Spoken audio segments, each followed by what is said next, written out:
Graduating in the mid 70s with the economics the way they were, nothing to do. I went sailing for a couple of years and then decided I better do something as a talented amateur cook.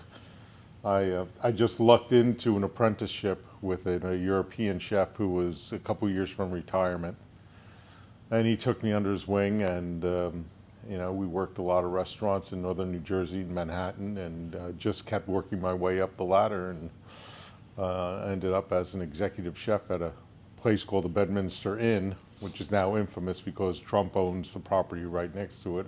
From there, just kept moving up, and eventually the New York scene being the way it was in the 80s, mid 80s, I decided to quit that before I got into too much trouble. If you read Anthony Bourdain's book, Kitchen Confidential, we were of the same kind of class. We were in the same age, doing the same thing. So if you read that, you understand where I'm coming from. And at that point, I moved up to Vermont. It was there for a while, and when the cold finally got to me, and believe it or not, the sailing isn't all it's cracked up to be in Vermont.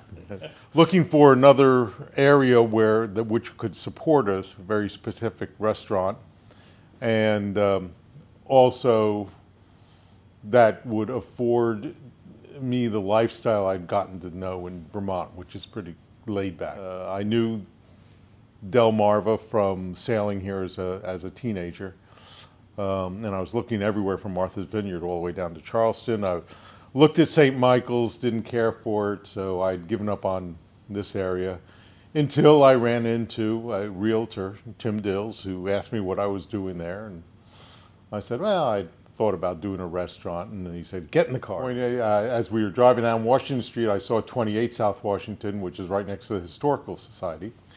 And I said, if a building like that presented itself, I might consider it. And he's on the phone, and that week they had decided to divest themselves of that building, hadn't even hit multiple listing yet, and made a deal right then and there. And that was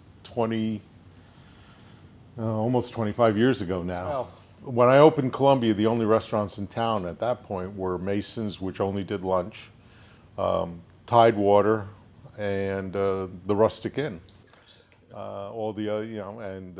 Within 2 years of opening Columbia, 6 new restaurants opened that once the summer, 2 years after I moved here. According to Zagats, we were considered one of the best restaurants in the entire, tri-state area.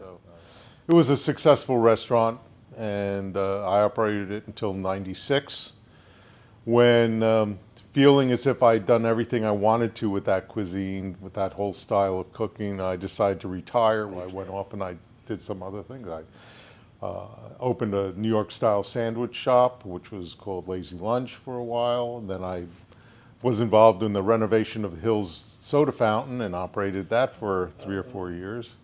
And then always wanted to open a bar. So when this building came available, in 2011, my partner and I snapped it up. And we wanted to be the place where locals could count on a nice, quiet evening without sports TVs everywhere. It really was patterned after the local British pub. People look at our menu and they look at it and, well, these are two different, we have one page which is very much comfort food. Pub comfort food, American comfort food, short ribs, fish and chips, shepherd's pie. And on the other page, we make a bow to kind of creative cuisine. And we don't make a distinction between them in the dining room or anything like that. But it gives our cooks, and it gives me a chance to be a little bit more adventurous. Right now, we're only open 3 days a week because we can't find staff. And we're not alone in this. If you look throughout the restaurant field and even other fields, manufacturing, transportation, whatever, everyone's saying the same thing. We're just not even getting any applications. And we're not alone in that. You talk to any of the other restaurateurs in town and they'll say the same thing. The government has helped a lot. I think restaurants needed more help than probably other industries because we were hit harder than all the other industries. So the grant money that we received, the loans, we got the PPP loans and all that, yeah, they helped, but they were just a crutch to get us by until things opened up again. Well, things have started to open up again, but we're still fighting the labor shortage. We're fighting some people's reluctance to come in. Now is not an easy time to be in the restaurant business. We assess every month. We keep track of it every week, but the funny thing is, over the course of 4 weeks, it usually works itself out. I'm not sure where the tick up is because we're only open 3 days. Part of our business success right now is because I think we're only open 3 days, and there's a little bit of pent-up demand for what we're doing.